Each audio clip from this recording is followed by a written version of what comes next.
Humans as a species tend to ask themselves three universal questions throughout their lives. What's the meaning of life? Are we alone? And what comes after this? The third has the greatest lasting effect, as it involves a plane of existence we cannot scientifically confirm. The meaning of life is subjective, and aliens being discovered isn't all that unreasonable, but death has, and likely always will, be an occurrence that we contemplate over more than anything else, because we can't know for a fact what's going to happen on the other side. And the results of this is many series and movies attempting to present their own versions of what may lie beyond that borderline. Today we will explore a 12-episode anime known as Death Parade, which not only serves to explore what happens after death, but more importantly emphasizes the value and worth of a fulfilling life, and the true tragedy of dying unsatisfied. Death Parade takes place in a version of Purgatory filled with many different floors and locations. On many of these floors, you will find bars, and within each bar, an arbiter. Arbiters not only serve as, bartenders, but also as the instrument of judging human souls. Death Parade specifically focuses on the bar known as Quindecim, and its arbiter named Decim. Every so often, two people who've recently died will arrive at Quindecim unaware of the fact that they've died. In fact, they don't remember quite a bit about the lead-up to their deaths, and thus feel rather disorientated and confused when they suddenly show up in some bar without any way out. Well, this isn't entirely true. There is an actual exit, but in order to gain access to it, the two deceased must play a randomly chosen game. Decim is able to convince his guests that their lives are on the line if they don't participate, and so they agree to play this game. Said exit, of course, is actually the way to the afterlife. But which afterlife will they get? Well, that depends on what happens in the game. See, the point of this game is to draw out the darkness within the souls of the two deceased. Arbiters are given the memories of their guests prior to arrival in order to get an idea of how to handle them, but they need to witness how they react, as their memories gradually start to return as the game approaches its climax. Based on how the knowledge of being dead impacts them, the circumstances of their death, as well as the darkness that is drawn out, Decim is able to provide an accurate judgment, after which their souls are sent either for reincarnation or to the void. Now, this method of judging someone may seem rather misguided.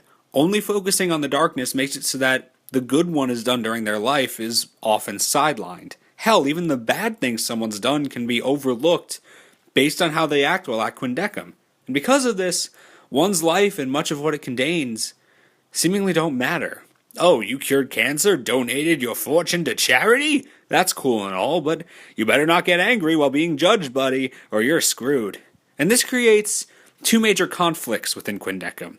The first is between Decim and his assistant, a black-haired woman whose backstory serves as the major overarching focus of the series. She was a human who, for whatever reason, Decim simply could not judge. Thus her memories were completely wiped, and she started working with Decim. But despite lacking her memories of being a human, she still retains a human perspective on those being judged, and on the act of judging itself. Arbiters, on the other hand, are meant to be very emotionally distant in regards to humans. Now, they have emotions of their own, as you can tell by, watching them, but they are intended to be very disinterested in those that they're judging as to render a more accurate and unbiased decision.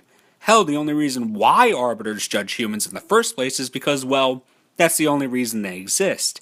They do it because it's their job, not because they're meant to have a vested interest in it. And so Decim's methods of following the judging procedure laid out for all arbiters finds itself at odds with the black-haired woman's much more interested and human approach. The second conflict is an internal one for Decim, as he struggles to decide whether his method of judging is really what he should be doing.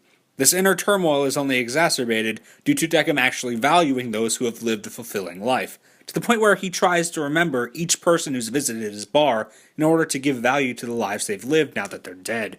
And these two conflicts concerning the best way of judging serve as the crux of Decim's character development. Decim himself starts out seeming as though he's very emotionally distant in general, but in fact, he's the most emotional of all the arbiters in this purgatory. And the way in which his character struggles with the conflicts he faces in combination with his emotions is truly well done. The black-haired woman, whose name is revealed towards the end of the series, is also handled very well, as the latter few episodes focus on her and her backstory extensively. And the way in which both these characters' arcs are resolved is, as I said for Decim, very well done. And while the show succeeds with its two main characters, the supporting cast ends up feeling rather neglected. From other arbiters to Deckham's boss to various other workers in this purgatory, most of them are given very little characterization other than, "Hi, here's my name, I do this, and this is my demeanor. How do you do?" Which is rather disappointing to say the least. Because I'd really like to know more about these characters, especially since some of them do seem rather interesting, but there just isn't enough time to focus on them. The series itself also suffers from a lack of focus in the plot department. While the plot concerning the black-haired woman is resolved fulfillingly, many other plot points are brought up by the other characters that, well, just never get focused on. For example, something that gets brought up a few times is the fact that people are dying at an alarming rate, much faster than usual, and this is putting a lot of strain on the arbiters now that they have such a huge influx of souls that need to be judged. So why are so many people dying? Well, we never find out. And it's this lack of resolution to all these introduced plot points that hurt the show the most. In combination with this, many aspects of this purgatory in general are left unexplored, which kind of sucks because that'd be a really interesting aspect to see, focused on. But alas, there's only so much you can do in 12 episodes, I guess. Especially since at its core, Death Parade is an episodic series. The majority of the show involves two new souls arriving at Quindecum, the two of them playing a game, some judging, and that's a wrap. But it's not really that simple. Episodic series in general suffer from a lack of consistency. Some of their episode stories are amazing, some are alright, and some are downright boring. Death Parade does not seem to have this problem. It's able to make you care about the new humans being judged, even if they're only going to be around for 1 or 2 episodes. The way the series presents these characters' stories, emotions, and reactions to being dead leaves such an impression on you, so that each episode carries with it its own substantial impact. Especially in regards to the episodes focusing on those who aren't satisfied with how their lives left off. So Death Parade is able to truly shine as an episodic series, wherein each episode is able to leave you with something, and thus make you want to come back and watch a new set of backstories each and every week. Animation for Death Parade was done by Madhouse. The backgrounds for all the different locations in Death Parade certainly deserve to be recognized because of how detailed and visually appealing they are, especially in regards to the colors chosen for said backgrounds. I'd also like to bring up character designs because of just how human they are. Each new character being judged has this aura of realism to their design that accompanies their individual story so well because it very much so emphasizes the fact that they are regular human beings who all wanted to find their own fulfillment in their existences. This applies less so to the Arbiters since their designs are certainly contrasting to humans in regards to hair color and eye design, which helps to further underline the distance that is meant to be there between Arbiters and humans. The opening for this series has become rather famous ever since it was unveiled. It features a very catchy song as well as all the characters dancing in humorous ways. If you haven't seen it yet, even if you don't intend to watch this series itself, go watch the opening. Hell, stop this video right now, go watch it, and then you can come back. It's that good. The ending is also worth noting due to the song that's utilized for it. It carries across this feeling of tragedy and depression with it, while also being rather emotional at its climax, which fits Death Parade pretty well, I must say. The animation for it too, with all the dummies falling apart, further demonstrates this attribute of tragedy and everything, well, crumbling to pieces. The dub is stellar, but then again, top-notch dubs are Funimation's specialty. What's especially of note with this dub is the fact that it was one of Funimation's broadcast dubs during the winter season. And if you don't know, broadcast dubs are dubs that are released on Funimation's website while the show is still airing in Japan. Now they do start a few weeks after the Japanese version does, but still, getting a dub only a few weeks later, that's pretty freaking amazing. Some may thus fear that Death Parade's dub could be rushed because of the quick release, but trust me, it wasn't.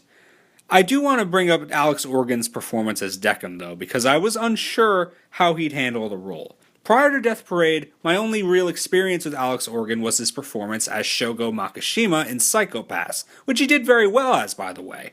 But my concern was as to whether Alex Organ could handle a character like Deckham with a deeper voice than Makishima had. And at the end of the day, he handles it very well. He doesn't use as deep a voice as the Japanese actor does for Deckham, but it still fits the character perfectly despite that, especially since Organ is able to carry across Deckham's emotional disconnect very strongly, as well as his more emotional scenes later on in the series. So, at the end of the day, because Death Parade leaves as many plot points hanging as it does, I don't feel justified giving it a buy recommendation. Aside from the fact that you can't actually buy it since Funimation hasn't released it on Blu-ray or DVD yet, its lack of closure on these plot points may make the series unsatisfying to some viewers, and so I can't in good conscience say that you need to go buy this series. But if you watch it, decide you're willing to take the plunge on a purchase, go right ahead. Despite all of this, Death Parade does indeed succeed at being an exceptionally strong episodic show, which is something you don't always have the pleasure of witnessing, and so it really shouldn't be missed. As such, I'm giving Death Parade an even 8 out of 10, a designation of great, and a recommendation to stream it with high priority. And you can currently stream it in sub form only on Hulu, and in both dub and sub form on Funimation's website. As far as other anime you very well may enjoy, if you happen to like Death Parade, I will first recommend Death Note, another Madhouse anime that you really should get around to watching if you haven't already. Hell, there's even a guy who looks just like Light Yagami who makes a cameo in a Death Parade episode. Maybe Death Notes are the reason why so many people are dying. Huh? Secondly, I'll recommend Mushishi, another strong episodic series while not dealing with death necessarily, does involve spirits and the impact they have on the everyday lives of humans. Plus the main character Ginkgo looks really similar to Decim. And so, thank you for taking the time to watch this video. I hope it's left some sort of impact on you, and hey, what did you think of Death Parade? Did you love it? Did you hate it? Were you boom boom boom dancing through the skies to the opening theme? Leave a comment and let me know. Or don't. That's cool too. Anyway, thank you again, and take care.